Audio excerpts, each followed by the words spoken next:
Hello friend, GK epics में आपका स्वागत है। आज का यह वीडियो भारतीय इतिहास की एक महत्वपूर्ण घटना जलियांवाला बाग हत्याकांड पर आधारित है।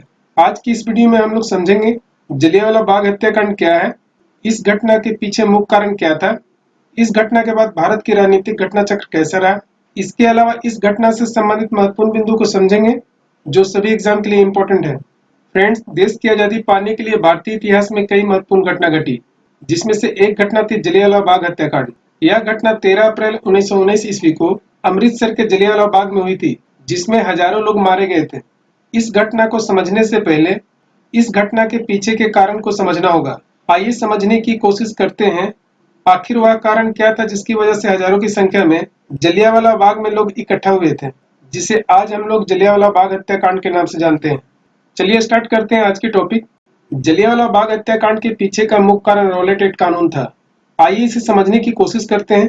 रॉलेट एक्ट, जिसे काला कानून के नाम से भी जाना जाता था, इसकी स्थापना मार्च 1919 ईस्वी में सर सिडनी रॉलेट की अध्यक्षता वाली सेडिशन समिति के सिफारिशों के आधार पर हुई थी।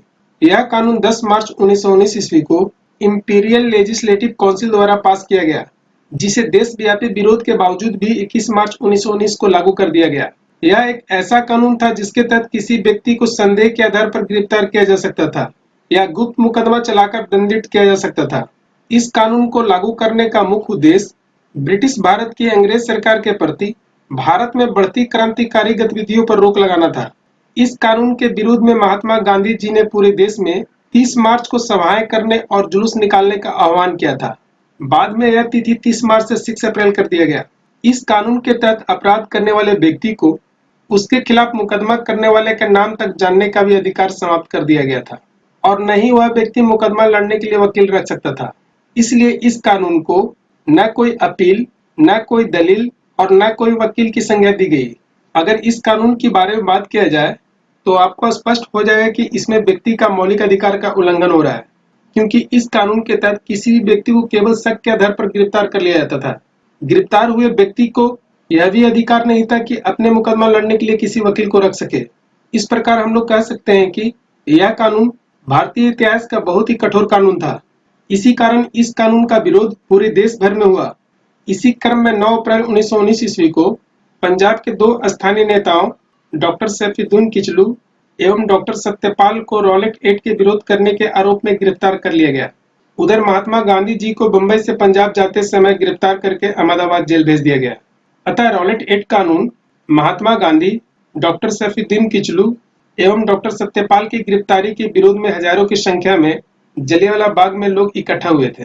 आइए जलियांवाला बाग हत्याकांड को समझने की कोशिश करते हैं।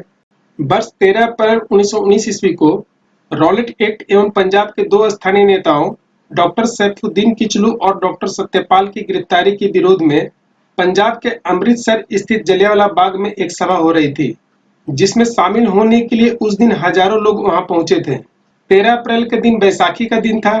पंजाब में बैसाखी का त्योहार एक बहुत ही बड़ा त्योहार होता है। इस त्योहार को बहुत ही हर्षोल्लास से वहां लोग मनाते हैं तथा अमृतसर के गोल्डन टेम्पल स्थित मंदिर में लोग माथा टेकने आते हैं। इसी दौरान कई ऐसे लोग थे जो जलियांवाला बाग में आकर इकट्ठे हुए थे। वे लोग इस सभा के बारे में बिल्कुल अनभिज्ञ थे। जलियांवाला बाग जाने के लिए एक बहुत ही संकीर्ण रास्ता था। उसी समय ब्रिटिश आर्मी का ब्रिगेडियर जनरल रेजिनाल्ड डायर के नेतृत्व में राइफलमैन सैनिकों ने बाग को घेरकर बिना किसी चेतावनी के निहत्थे लोगों पर बेरहमी पूर्वक गोलियां चलानी शुरू कर दी, जिसमें हजारों लोग मारे गए। चूंकि इस बाग में जाने के लिए एक बहुत ही संकीर्ण रास्ता था, लोग इधर उधर भागने की कोशिश कर रहे थे, परंतु मेन रास्ता पर इन्होंने सैनिक को लगा के रखा था। बाग की दीवार करीबन 10 से 12 फीट ऊंची थी, जिसके कारण वह फांग नहीं सकते थे। अतः उनमें से कई लोग जान बचाने के लिए बाग में स्थित कुएं में कूद गए, जहां लगभग सभी लोगों की मौत हो गई। इस घटना में 1000 से ज्यादा लोग मारे गए थे। यदि ब्रिटिश भारत की सरकारी रिपोर्ट की बात किया जाए, इस घटना में 379 लोग मारे गए एवं 200 लोग घायल हुए थे, जबकि भारतीय राष्ट्रीय कांग्रेस समिति के अनुसार करीब 1000 से ज्यादा लोग मारे गए थे एवं 1500 से ज्यादा लोग घायल हुए थे, जिसमें कई लोग बाद में दम तोड़ दिए। यह घटना भारतीय इतिहास में जलियांवाला बाग हत्याकांड के नाम से जाना जाता है, जो ब्रिटिश भारतीय इतिहास का काला अध्याय है। आइए इस घटना के बाद भारत का क्या राजनीतिक घटना चक्र रहा उसे समझते हैं। इस घटना के बाद पूरे पंजाब में 6 अगस्त 1919 को मार्शल लॉ लगा दी गई। मार्शल लॉ लगाने का मुख्य उद्देश्य था कि इस घटना के बारे में अधिक से अधिक लोगों को जानकारी न मिले। ब्रिटिश सरकार चाहते थे कि इस घटना के बारे में अखबार या अन्य माध्यम से देश के बाहर लोगों को यह घटना के बारे में जानकारी न मिले। इसी क्रम में अखबार द ट्रिब्यून एवं प्रताप के संपादक को गिरफ्तार कर लिया गया। भारत सहित पूरे विश्व में इस घटना की घोर निंदा की गई। अतः इस निंदा के बाद इस घटना की जांच के लिए 1 अक्टूबर 1919 ईस्वी को तत्कालीन secretary of state Edwin Montagu ने हंटर कमेटी का गठन किया। इस कमेटी में कुल 8 सदस्य थे, जिसमें 5 अंग्रेज थे एवं 3 भारतीय थे। उन भारतीयों में पहला साहबजादा सुल्तान अहमद थे, दूसरा जगत नारायण थे, तीसरा चिमनलाल सीतलवाड़ थे। हंटर कमेटी की रिपोर्ट आने के बाद 1920 में ब्रिगेडियर जनरल रेजिनाल्ड डायर को निचले पद कर्नल बना दिया गया तथा स्वास्थ्य की हवाला देते हुए उसे वापस इंग्लैंड भेज दिया गया, जहां बाद में 24 जुलाई 1927 ईस्वी को ब्रेन हेमरेज के कारण उसकी मृत्यु हो जाती है। इस घटना के विरोध में महात्मा गांधी जी ने 1 अगस्त 1920 ईस्वी को असहयोग आंदोलन की शुरुआत की। चलिए रॉलेट एक्ट एवं जलियांवाला बाग हत्याकांड से संबंधित कुछ महत्वपूर्ण बिंदु को समझते हैं। पहला महत्वपूर्ण बिंदु है, रॉलेट एक्ट को काला कानून के नाम से जाना जाता था, जिसकी स्थापना मार्च 1919 ईस्वी में हुई थी।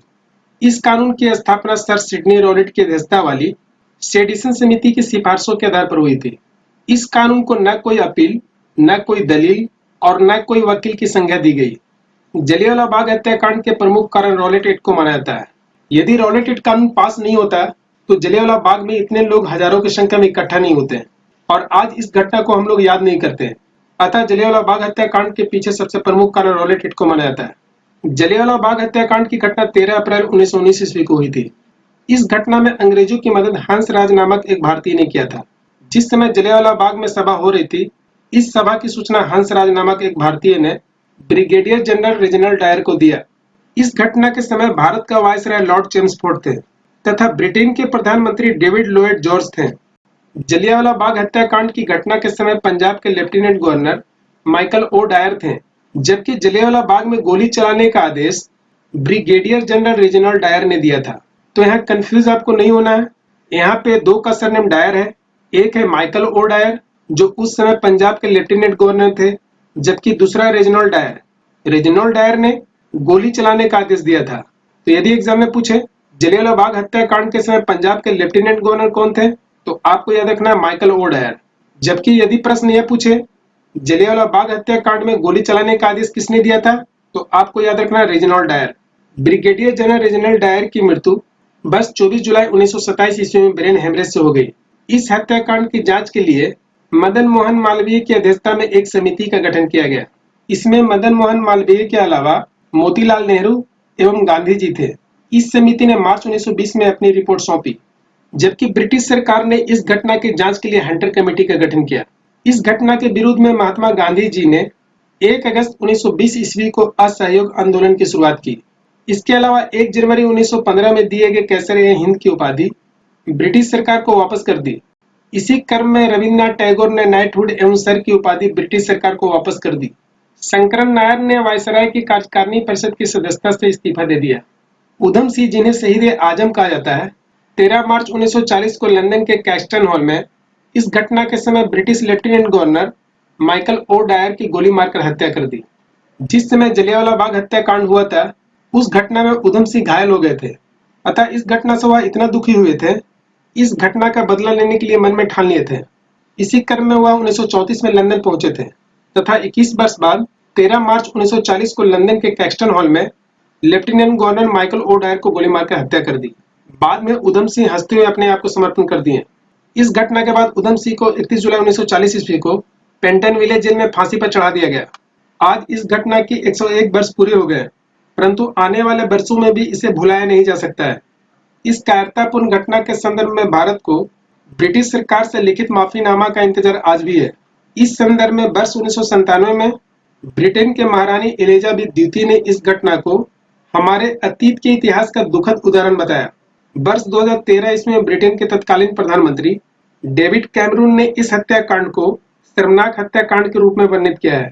वहीं ब्रिटेन के पूर्व प्रधानमंत्री टेरेसा मे ने ब्रिटिश भारतीय इतिहास का शर्मसार करने वाला धब्बा बताया।